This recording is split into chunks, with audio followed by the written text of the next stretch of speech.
Welcome back mga kaaldab. Ito na naman po ang inyong lingkod, si Mr. Destiny. At magbibigay na naman po tayo ng pinakamainit na update po ngayon sa social media. Well, mga kaganapan na naman po tayo kay Alden Richards at siyempre kay Maine Polkerson. Marami na naman pong sigalot ang kanya-kanyang reaksyon. Ang Alden Fanatics naglabas nga po ng article at ipinost nga po nila mga kaaldab sa mga website, sa Instagram, sa Twitter at sa Facebook na kung saan binabas po kasi talaga ng gusto si Alden Richards. Sabi ko nga po sa inyo, ang inaantay ko na lang etong update kay Tatay Dab o ay kay Daddy Bay. Sabi ko nga po sa inyo, wala pa ring ganap, di po ba? Patungkol po to sa issue na kung saan nga po daw inadmit ni Alden na polling po raw siya o na poll nga po raw siya kay Maine Mendoza na pinagpiestahan naman po ng Aldab Nation na kung saan talagang pinag-uusapan hanggang ngayon. Hindi po kasi ito matanggap ng mga ilang Alden Fanatics at mga Maine Fanatics yung mga issue na ganyan. Ito yung Alden Fanatics na Blue Hearts. Siguro kilala nyo na po yan, sila Nate Gonzaga. Di po ba? Na gusto nga po talaga nila matapos na at mawalan na ng kumbaga alam nyo na update sa kila Alden at kay Maine. Ang problema lang po mga kaaldab, nasabi ni Alden pumutok na, hindi niya na po pwede pang kumbaga bawiin yung mga sinabi niya na sinasabi nga naman po ng ilang Alden Fanatics bakit naman daw po nababas ng gusto si Alden gayong hindi naman po sikat o hindi na sikat si Maine Mendoza. Wala na nga daw pong project at hindi pa po lumalabas sa EAT. At yung mga endorsement nga po daw niya, nagmistulang wala na. Di po ba? Doon pa lang mapapaisip na kayo Doon pa lang masasabi nyo na parang may mali. Di po ba? Parang kumbaga hindi ata ito yung pinaka gusto nilang mangyari na nangyari na. Di po ba? Sabi ko nga po sa inyo dito po sa channel ni Mr. Destiny, 101% updated po kayo. Ano man po yung mga nakikita ninyo, nababasa ninyo, napapanood po ninyo, okay lang po yun, di po ba? May mga time o masasabi natin na, nako Mr. Destiny, lahat na lang ng mga ina-update mo, hindi totoo yan. Di po ba? Puro fake news yan. Sa totoo lang po mga kaaldab, may mga bagay-bagay po na kumbaga hindi tayo pinaniniwalaan pero daan naman po sila ng daan sa channel natin o bisita naman sila ng bisita tapos magre-react sila tapos magko-komento sila. Sino ngayon yung affected? Hindi po ba?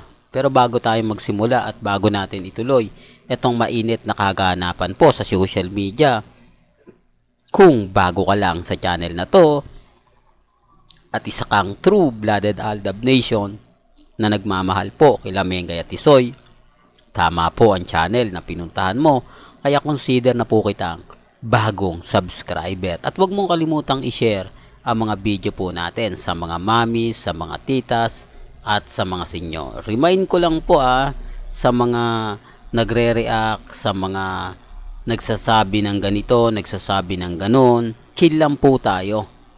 Ang importante lang naman po, kung ano yung latest, kung ano yung trending, dun lang po tayo. Di po ba? Sabi ko nga po sa inyo kapag nagtitrending si Alden, sunod niyan si Maine. Hindi nga po talaga nagtrending. Etong post ni Ruby Rodriguez daw, hindi rin pinansin Di po ba? Hindi siya nagtrending sa social media. Medyo siguro mga kaaldab, alam na rin ng mga netizen na ano bang update yan? Sinasabi nila nasa Las Vegas, tapos nasa Los Angeles, hindi nga po talaga alam kung nasaan, di po ba? Ito yung literal mga kaaldab. Sabi ko nga po sa inyo, tignan nyo na lang po kung ano yung trending. Tignan nyo na lang kung ano yung pinag-uusapan. Doon pa lang maiisip nyo na parang may mali. Parang, kumbaga hindi siya tumutugma sa mga gustong makita at gustong mapanood ng mga viewers. Di po ba? At ito pa po yung pinaka mainit na sinasabing itutuloy na nga po raw nila itong teleserye o mala teleseryeng kumbaga dahil hindi na nga po daw approve o hindi na nga po daw gaanong tinatangkilik ang sugod bahay Kaya ito na nga po daw yung ginagawa nila. Medyo nagpapalit na nga po, si Ryan na nga po yung nasa barangay at si Wally Bayola nasa E80 na. Di po ba parang nag-change na po sila. Dito pa lang ramdam nyo na parang may mali. Dito pa lang ramdam nyo na may mga bagay-bagay po na kumbaga mapapaisip po kayo. Bakit nga po ba ginagawa to ng E80? Ano nga po ba ang rason kung bakit nagbabago na sila?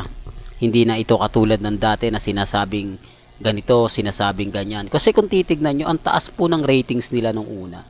Tapos 8.2% po ba yun? Bumagsak sa 4% o 4.5%, 5%. Di po ba? Laki, 3% yung yung binagsak Tapos sasabihin nila, hindi, viral nga sila, trending. Hindi po kasi nila yon alam Ang alam lang nila, kapag nanonood sila, akala nila mas maraming viewers. Tapos sasabihin mataas angat ang ratings kesa sa Eat Bulaga, Tape at Showtime. Bagsak naman po talaga yung ratings. At ang ratings po talaga ng Eat Bulaga, Tape mababa. At ang Showtime kung ikukumpara sa E80. Pero yung performance naman po ng E80 bumagsak naman po. Dating nasa 8%, ngayon nasa 4%. Doon pa lang may mali na Kaya siguro mga kaaldab, ganito yung napipisil nila para kumbaga alam nyo na magbago, di po ba? Pero wala kahit naman po baguhin nila, pag sinabing kalye-serye, teleserye, mga lolas, talagang Alden pa rin po yung pinag-uusapan.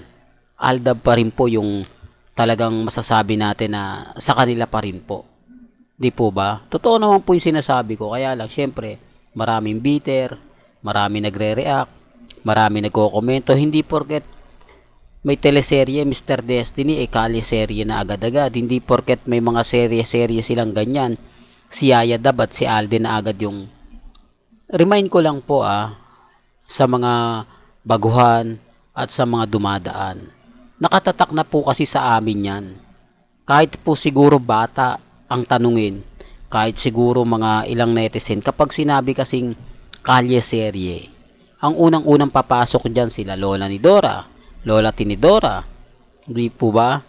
At kumbaga sina Alden at si Maine, yun po yung pinaka talaga tumatak. Hindi naman po nila binigyan ng ibang screen name si Maine Mendoza bukod sa Yaya Dab Di po ba? Sana ginawa nila, gumawa sila ng bago. Gumawa sila ng sa tingin nila na mag-iiba. Wala hindi po nila yung ginawa tapos sasabihin nila ganito ganyan. Katulad kay Alden, di po ba?